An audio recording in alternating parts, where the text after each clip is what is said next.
रभावे कृष्ण कर्मणः तस्मै सत्यानिरूपाय नमोस्तु परमात्मने नमोस्तु परमात्मने नमो अरिहन्ताय नमो श्रीकाय नमो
परिचय दो कि हम बैठे हैं।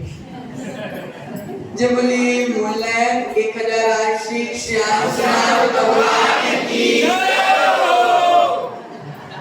जय बोलिए देवादिदेव 1008 श्री शीतलनाथ भगवान की आचार्य भगवत श्री पूज्यपाद स्वामी की जय बोलिए आचार्य भगवत गुरुवर विराग सागर जी महाराज की शुद्ध सागर जी महाराज की जय दीक्षा गुरु आचार्य भगवान विभो सागर जी महाराज की जय बोले ब्रह्मेश्वर सागर जी महाराज की जय ब्रह्मेश्वर सागर जी महाराज की जय नमस्ते प्रिय आत्मा बढ़ते बढ़ते इष्टोपदेश जी की 8 कारिकाएं हो गई थी। आज अपन हमारे सौभाग्य से 9वीं कारिका में प्रवेश कर रहे हैं। आचार्य भगवत पूज्यपाद स्वामी हमारे इष्ट कार्य सिद्धि के लिए अपना इष्ट उपदेश हमको बता रहे हैं। 9वीं कारिका खोलेंगे। दिग्देशेभ्यः खगायेत्य दिग्देशेभ्यः खगायेत्य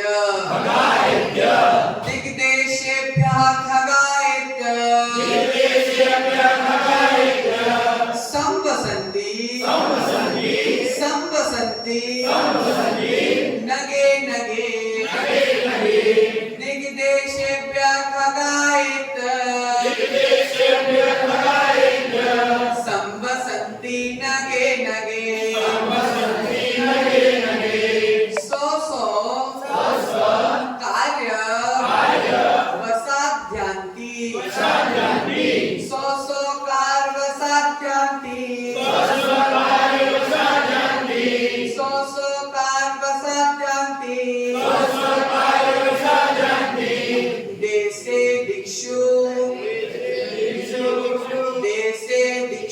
देशे दिक्षु प्रगे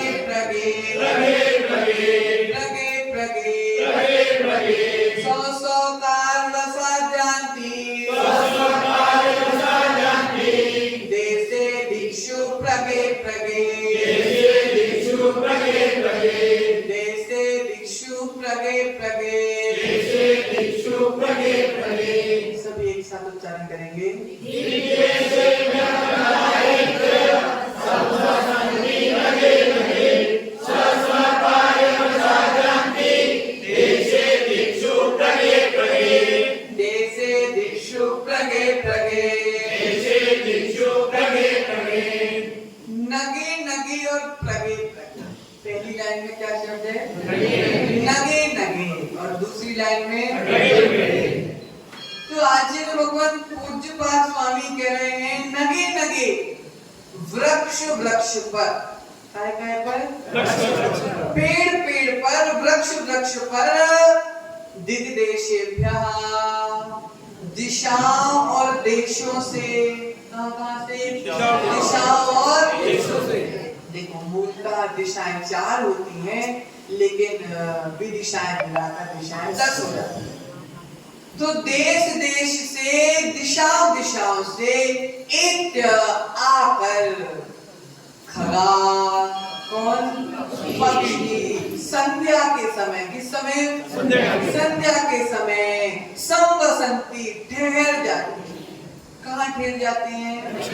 वृक्ष वृक्ष पर, वृक्ष वृक्ष पर, दिशाओं दिशाओं से, देश देश गए, शाम को संध्या के काल में पक्षी आते हैं और ठहर जाते हैं। संवसंती ठहर जाते, तथा प्रगे प्रगे प्रातः काल, सुबह सुबह, भोर भोर में, भोर तुम्हारे यहाँ क्या बोलते हैं? प्रभाते है ना? सही बोला आपने? तो प्रभात काल में, प्रातः काल में, भोर के काल में, सुबह सुबह 100 कार्य वसात, किसके कारण? 100 कार्य अपने अपने कार्य के वशीभूत होकर, अपने अपने कार्य को पूर्ण करने के लिए देशे दिक्षु, भिन्न भिन्न दिशाओं में, भिन्न भिन्न देशों में यान्ति, उड़ जाती। आचार्य भगवान पूज्यपाद स्वामी कह रहे हैं जिस तरह संध्या के काल में, शाम के काल में अलग अलग देश से, अलग अलग दिशाओं से पक्षी उड़कर आते हैं और पेड़ की अलग अलग टहनियों में आकर ठहर जाते हैं, और सुबह सुबह प्रातः काल में अपने अपने कार्य के वशीभूत होकर अलग अलग देशों में और अलग अलग दिशाओं में उड़ जाते हैं। ये वाली कारिका मुन्ना भाई उदाहरण पूर्ण कारिका, उदाहरण दिया है। अब इस उदाहरण के पीछे सार क्या छुपा है, अब ये हमको खोजना है। आचार्य महाराज ने तो केवल बात कर दी, पक्षी आते हैं, ठहर जाते हैं, सुबह उड़ जाते हैं। अब इसमें अपन को रहस्य ढूंढना है, पुरुषार्थ करना है कि आचार्य महाराज ये शब्द से तो ये बोल रहे हैं, लेकिन आचार्य महाराज के हृदय में भावना क्या चल रही है। तो आचार्य भगवान कह रहे हैं कि मोक्ष में मोक्ष नहीं मिलता, मोक्ष से मोक्ष नहीं मिलता। जब भी मोक्ष मिलेगा तो संसार से ही मोक्ष मिलेगा। अशोक भाई, जब भी मोक्ष मिलेगा तो मोक्ष से मोक्ष नहीं मिलता, संसार से ही मोक्ष मिलता है। और मोक्ष मिल जाता है तो फिर संसार नहीं मिलता। आचार्य भगवंत समझा रहे हैं कि संसार पूर्वक ही प्रतिफल मोक्ष मिलेगा, मोक्ष पूर्वक मोक्ष नहीं मिलता, और मोक्ष पूर्वक संसार भी नहीं मिलता। कोई कहता है कि स्त्री मेरी है, कोई कहता है मकान मेरा है, कोई कहता है पुत्र मेरा है, कोई कहता है मित्र मेरा है, लेकिन आचार्य कह रहे हैं कि ये सब कुछ भी मेरे नहीं है। फिर मुन्ना भाई कल शाम को हमसे लड़ाई करने आए। मैं जहां जाता हूं वहां मुझे प्यार मिलता, आप बोलते कोई मेरा नहीं है। 80 साल, आज 64 साल की उम्र हो गई, 64 साल से जिस घर में मैं रह रहा हूं, हमेशा वो घर मुझे निभाता आ रहा है। आप कहते हो घर मेरा नहीं है। मेरा पुत्र रोज रात को दुकान से आता है और 2 घंटे पैर दबाता है। तुम कहते हो पुत्र मेरा नहीं, तुम तो परिवार तोड़ने के लिए आए महाराज। जिनवाणी तुम्हारा परिवार नहीं तोड़ रही मुन्ना भाई, तुम्हारे अज्ञान को तोड़ने का प्रयास। जिनवाणी तुम्हारे अज्ञान को तोड़ने का प्रयास कर रही है। ये मेरा है महाराज, मैं जहां जाता हूँ वहां प्यार मिलता है, जहां जाता हूँ वहां सम्मान मिलता है। मुझको तो सब अपने लगते हैं, लेकिन तुम उल्टी बातें क्यों कर रहे महाराज कि कोई मेरा नहीं है, कोई अपना नहीं है। जब प्रेम से, जब मोह और प्रेम जब हमारे मनो मस्तिष्क में छा जाता है प्रसिद्ध भाई, तो सत्य भी हमको असत्य लगेगा। सतमेश भाई, जब मोह हमारे दिमाग पर छा जाता है, जब हमारे दिमाग को मोह अपने कब्जे में ले लेता है, जब हम सत्य को भूल जाते, सब कुछ भूल जाते हैं, और इसी भूल के कारण पांव फिसल जाता है और संसार रूपी समुद्र में हम डूब जाते हैं। प्रियात्मक, जब हमको कोई प्रेम से बुलाता है तो हम रुक जाते हैं, और रुक जाते हैं तो मोक्ष तक पहुंचने में पीछे रह जाते हैं। प्रियात्मक, संध्या का काल है, संध्या का काल है। आचार्य महाराज पेड़ के नीचे सामायिक करने की तैयारी में ही है। उतने में आचार्य महाराज की नजर पड़ी कि देखो ये पक्षियां आ रहे दूर दूर से, कोई इधर से, कोई इधर से, कोई इधर से, अलग अलग देशों से, अलग अलग दिशाओं से पक्षी आ रहे। और जिस पेड़ के नीचे आचार्य महाराज सामायिक करने बैठ रहे थे, उसी पेड़ में आकर अलग अलग जगह बैठ गए। थोड़ी देर तक तो सब्जी मंडी में जैसा हल्ला होता है, देखा मतलब सब्जी मंडी में जैसा हल्ला होता, ऐसे ही जब शाम को पक्षी आते हैं, पेड़ों पर बैठते हैं, थोड़ी देर तक हल्ला करते हैं, और जैसा ही अंधेरा होता है तो बिल्कुल शांत हो जाते हैं, बिल्कुल मौन हो जाते पक्षी। रात भर शांति से रात निकालते हैं, और जैसे ही सुबह सूरज उगने का समय होता है, अपने अपने कार्य से अलग अलग दिशाओं में उड़ जाते हैं। आचार्य महाराज देख चिंतन करे, खुशबाई दिमाग में जोड़ देते हैं, चिंतन करते हैं, विशुद्धि बढ़ती है, और क्या सोच रहे हैं, आए थे चले गए, आए थे चले गए, पेड़ तो ज्यों का त्यों रह गया। दिलीप भाई दिमाग में जोर लगा, आए थे चले गए, पेड़ तो ज्यों का त्यों रह गया। खुश पक्षी का आना उत्पाद हो गया, पक्षी का जाना व्यय हो गया, लेकिन ध्रुव के रूप में पेड़ तो ज्यों का त्यों खड़ा रहा। ऐसा ही तो परिवार है, ऐसा ही तो घर है, ऐसा ही तो मकान है अरुण भाई। संतान का जन्म हो गया तो उत्पाद हो गया, वृद्ध का मरण हो गया, व्यय हो गया, मकान तो ध्रुव के रूप में खड़ा रहा। अशोक भाई समझ में आ रहा कि नहीं आ रहा? पक्का? क्या सबूत है? 4 महीने बाद समझो, किसी का आना हो गया, किसी का जाना हो गया, शाम हो गई तो संतान का जन्म हो गया, और प्रातः हो गई तो एक वृद्ध का मरण हो गया। ये आना और जाना तो लगा है, लेकिन पेड़ को कुछ नहीं हुआ, मकान को कुछ नहीं। अजित भाई वो तो जो है सो है। कोई 70 साल के लिए आया, कोई 80 साल के लिए आया, कोई 6 घंटे के लिए आया, कोई 2 घंटे के लिए आया, कोई 10 दिन के लिए आया। सब आता है तो मंगल गीत होता है। बताओ, जब संतान आता है तो मंगल गीत होता है, और जब मरण हो जाता है तो दंगल गीत होता है। कैसी दंगल होती? हाय चले गए, अब कौन निभाएगा? ओहो, जीव आता है तो मंगल गीत, जाता है तो दंगल गीत। मोह अपना काम करता रहता है, दिलीप भाई, मोह अपना काम करता रहता, आया तो मोह, चला गया तो भी मोह नहीं गया। प्रियात्मन आप अकेले अवतरे मरे अकेला होए, यो कमहु इस जीव को साथी। कौन है साथी तुम्हारा? बोलो मनोज भाई मालवीय, कौन है तुम्हारा साथी? कोई नहीं है, अकेले हो। फिर भी तो सबके साथ चिपके हुए, फिर भी तो परिवार से चिपके हुए हो, फिर भी तो घर से चिपके हुए हो।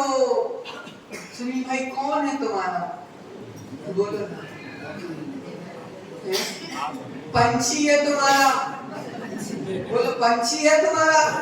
पंछी तो उड़ जाएगा, पंछी तो उड़ जाएगा।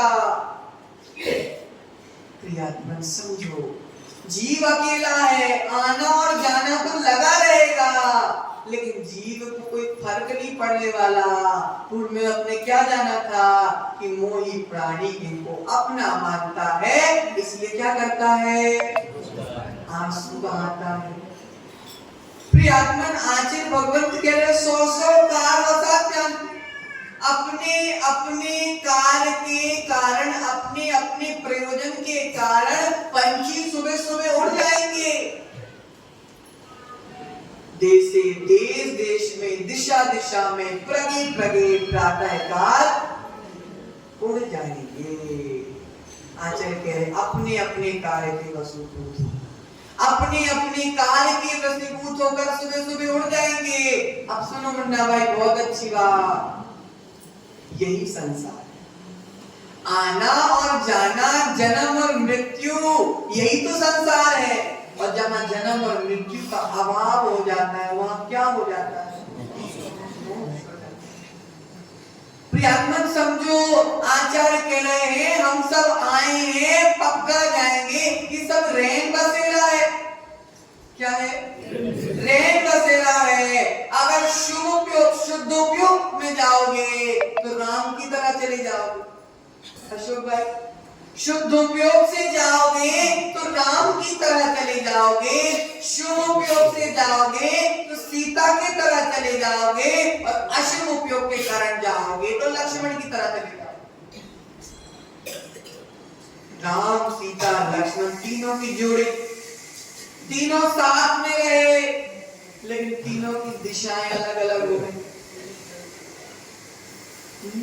जुगनू की मम्मी, समझो, राम लक्ष्मण सीता हमेशा साथ में रहे, दुख में साथ में रहे, सुख में साथ में रहे, लेकिन जब समय आया तो ये इस दिशा में, इस दिशा में, एक आए तो साथ में थे, लेकिन अपने अपने परिणामों के कारण, अपने अपने कार्य के वशीभूत होकर अलग अलग दिशाओं में चले गए।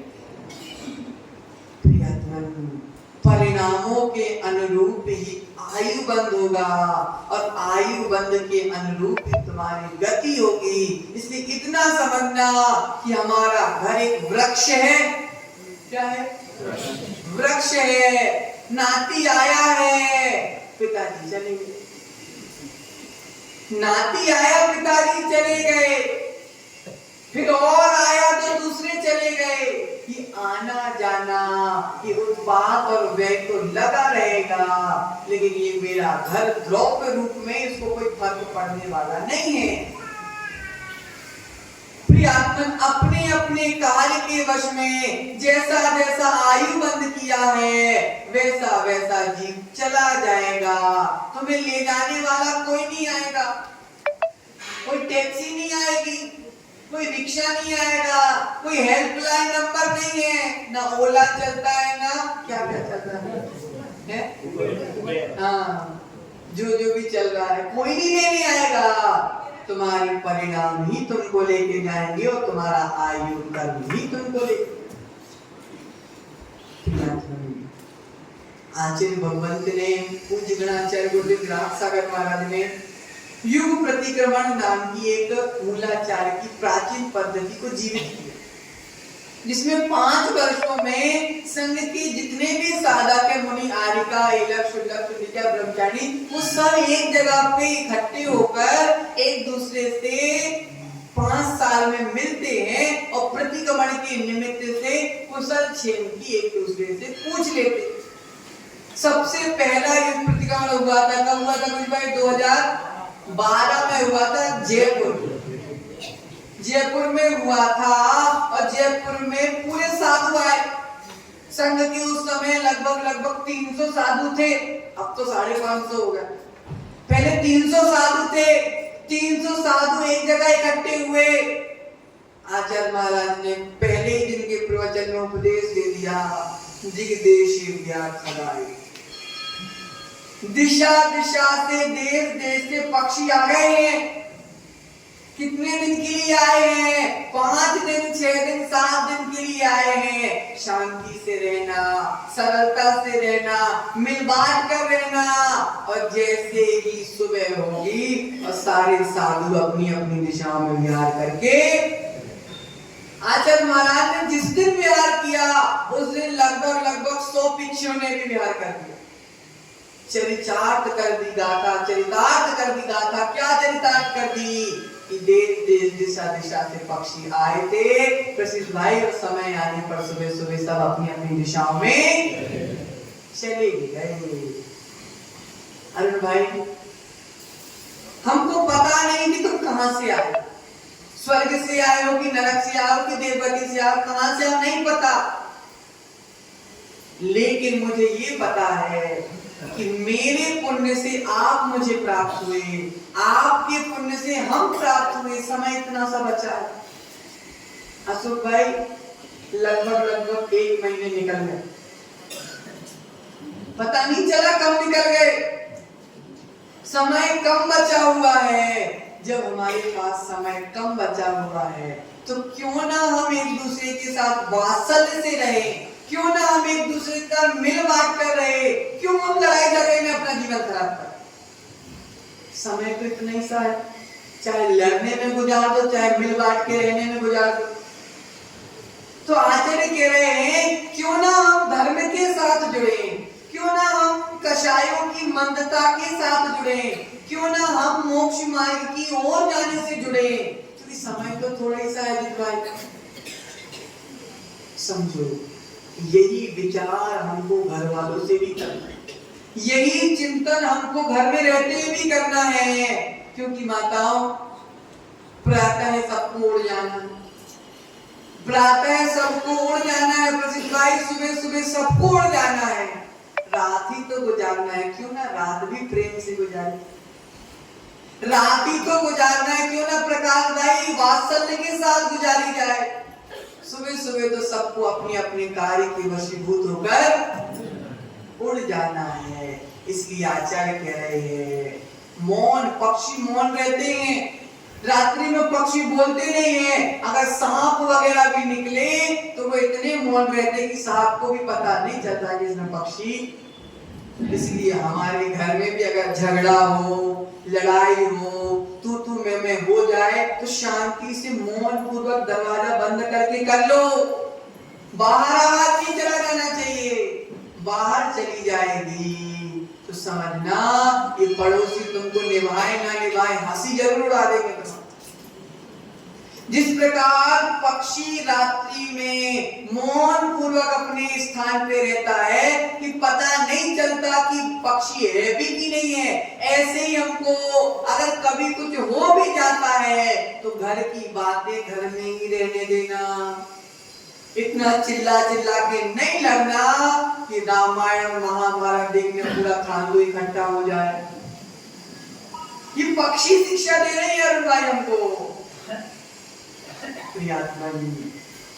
आए हैं, उड़ना पक्का है, लेकिन उड़ने से पहले हम कुछ ऐसा काम कर जाएं कि हम सीधे सिद्धशिला तक उड़ के पहुंच जाए। आचार्य भगवान पूज्य पाद स्वामी हमको 9वें नंबर की कारिका में मात्र उदाहरण के माध्यम से इतना ही समझा रहे हैं कि सबको जाना है, अपनी अपनी आयु पूरी करके सबको जाना है। तो क्यों ना मैं धर्म के साथ जाऊं, क्यों ना मैं वात्सल्य के साथ जाऊं, क्यों ना मैं शुभ उपयोग के साथ जाऊं।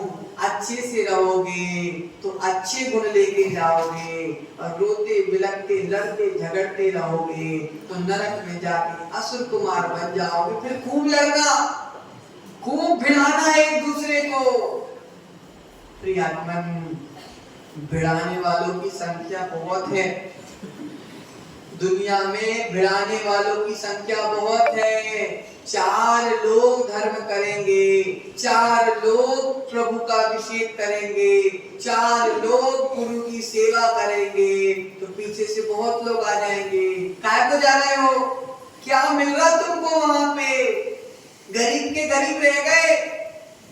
ओहो, ऐसे लोग भाग्यहीन हैं, पुण्यक्षीण जीव हैं। भगवान का अभिषेक जो करते भी नहीं और करने भी नहीं देते, उनसे बड़ा अभागा जीव वर्तमान के पंचम काल में कोई हो नहीं सकता।